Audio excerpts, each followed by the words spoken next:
Ladies and gentlemen, how you doing? How you feeling? Today, I ordered the Extreme Rate Nintendo Switch shell.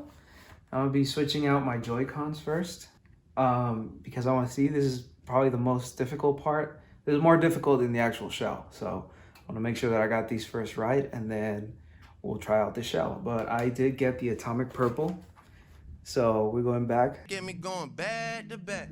Back to the past. With the style, you know, N64 days, Game Boy Color days. So yeah, hopefully this doesn't turn into a disaster.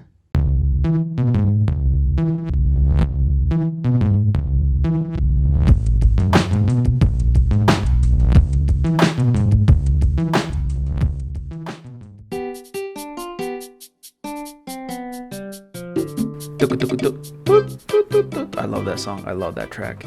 So I'm going to be narrating these little time-lapse pieces because I did not record any audio for it. And I think I should, give you guys a little bit of a rundown of how this went. So first of all, I'm going to preface this by saying I am not an expert on this. I do not know. I'm not an electronics person.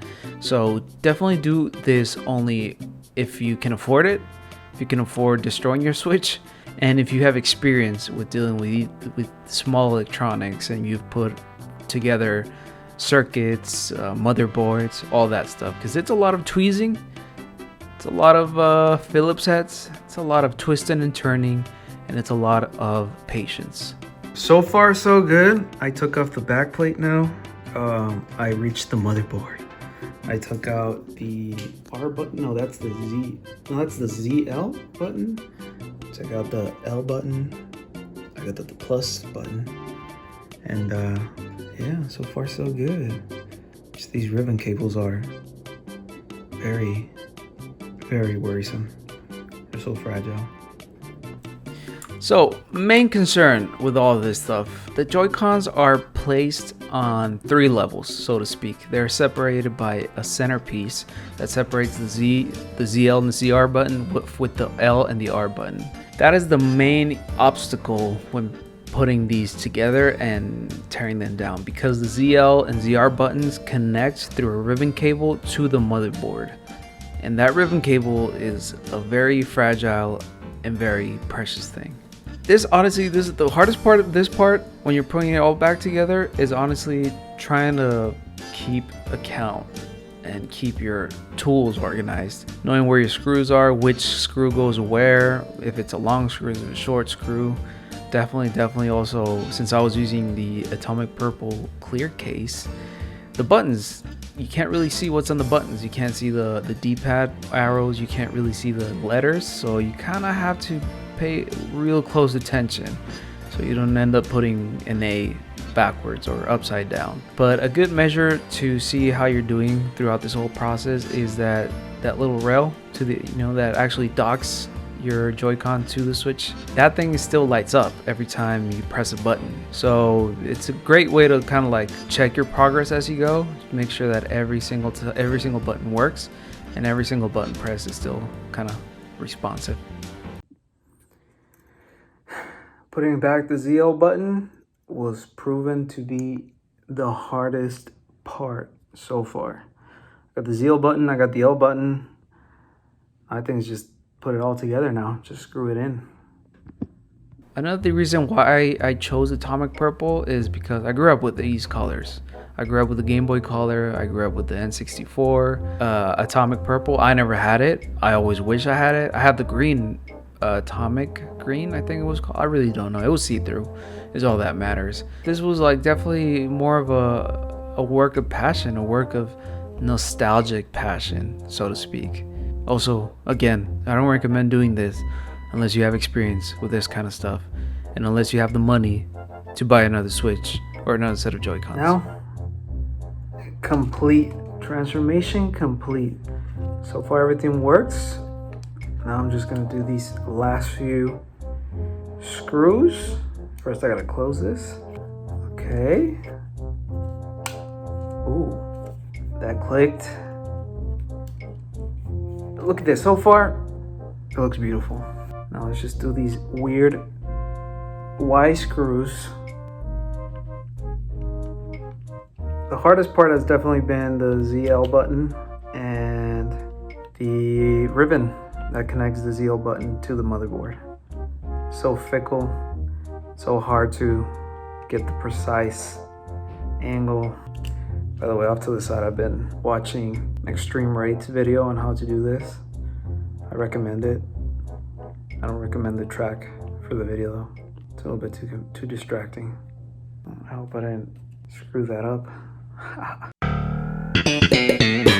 But yeah, so far one Joy-Con has taken me an hour and a half or so. It's a long time. I'm gonna stop the video here and continue tomorrow because I got somewhere to be. But so far so good. I'm just gonna test it real quick on my Switch. Here it is. There's the left Joy-Con. Right, let's turn this on.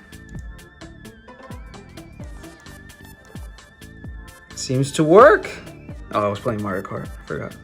Look, it works perfectly. Let me go to settings. See if I can test this out real quick. Test controller buttons. Everything works. Z, L. Boom, beautiful. So that's what we have so far. This works.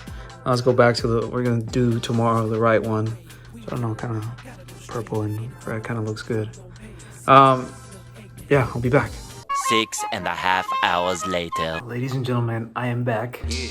Look a little bit more tired, a little bit more orange, but we're on to the right Joy-Con. I kind of messed up the, I didn't really mess up because it works.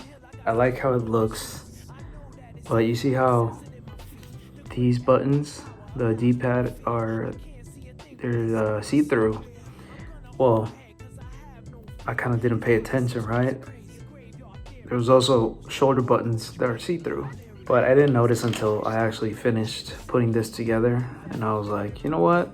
I kind of like the contrast of the black with the atomic purple, so I think it's a lot better. Plus, there's not much you can see through on the shoulder buttons that makes it look cool. It's just springs and a little tiny piece of electronic. So yeah, this is part 2. I like how it looks so far. Beautiful. Right Joy-Con. Oh my god, this was a complete mess, and you will see very shortly why it was a complete mess. Oh my god. So I've already noticed this on my other Joy-Con, but look, you can see some like pencil writing on this. So you can definitely tell that these were hand assembled some way, which I appreciate. Appreciate that from a company as big as Nintendo. They got the parts here. Although I'm kind of, oh, better not lose this little button. I'm kind of wondering though, since this is the right Joy-Con, this is the one that has the sensor, the IR sensor. Is it an IR sensor? I think it's an IR sensor. I don't know if that's gonna affect the wiring or if it's gonna make it any more different than the other one. We'll see. This adventure continues. Yes, you're so young here. You don't know what's about to happen, Fernando. You don't know what's about to happen, Fernie. You really don't know, huh? Your world is about to be a mess. Right Joy-Con, I thought wasn't gonna be as complicated, but it is definitely just a whole single motherboard, and it has the IR sensor, so it's a little bit of a mess. Trying my best to hold it up. I just don't want it to fall apart. But here we go. Right Joy-Con going in. See? I'm slowly realizing that I just got myself into probably a bigger mess than I expected. And I'm gonna explain further why. This little cable that goes straight into the motherboard for the ZR is a pain in the ass. If you're following the Extreme Rate replacement guide, do not put the ZR button exactly how they put it. The cable, the way that they put it in this video, is upside down. It took me almost an hour to put in, and I didn't get a signal. Had to put it back out. Had to basically just, deconstruct the Joy-Con again, the ZR button, put it back in, and I thought my cable was broken, this little ribbon cable that I might have probably scraped the golden touch points. Wasn't that. It was just the video was wrong. Follow the instructions, it's wrong. Gold plate goes down towards the motherboard on the ZR. The ZL, I believe, is gold side up. Jesus Christ. We're almost there. Shout out Extreme Rate. They still make pretty good shell cases. It's just their video is kind of outdated and they didn't update it correctly. They should just take it off YouTube and re-edit it, because that shit was confusing, man. And here we have it. Everything functional. Everything works. Now to take the back plate, which I don't know if I really want to take it out, but yeah, I kind of like it. I really like it. So nice. So nice. I do not regret this. I'm gonna take the back plate off. Yeah, I'm gonna take it off. Now the shell. Oh my lord. This was something I did not expect was gonna take as long as it did. It definitely took me like half an hour or so. The main issue with this is the screws were a little bit too small for me to keep up with, and also the stand that goes, that actually props up your Switch. It's just it's a fickle thing, and you got to be really careful when screwing that in. If you screw it in too hard, it's not gonna come out. It's not gonna do its thing. But if you also don't screw it like tight enough, it just doesn't work. So it's definitely a balancing act. Now I'm not gonna say I'm the biggest fan of how it looks in the back. I kind of wish they still had like a logo. I wish they had the Nintendo logo in the back, like, I don't know, kind of like spray painted or coated on some white matte finish. But copyright, it is what it is. I still really happy with the way it looks. Ladies and gentlemen, and with that, we finished. I started this 4:30 p.m. My first Joy-Con took me like an hour and a half. Came back home around 10:30ish p.m. My first Joy-Con took me like an hour and a half as well. And then I did the back plate, which surprisingly took some time. It's just a lot of little screws and whatnot, but nothing, not too much electronics going on. And I'm finishing around 12:52 a.m. So I'd say like a total of, let's call it 5.5 hours to do this whole thing.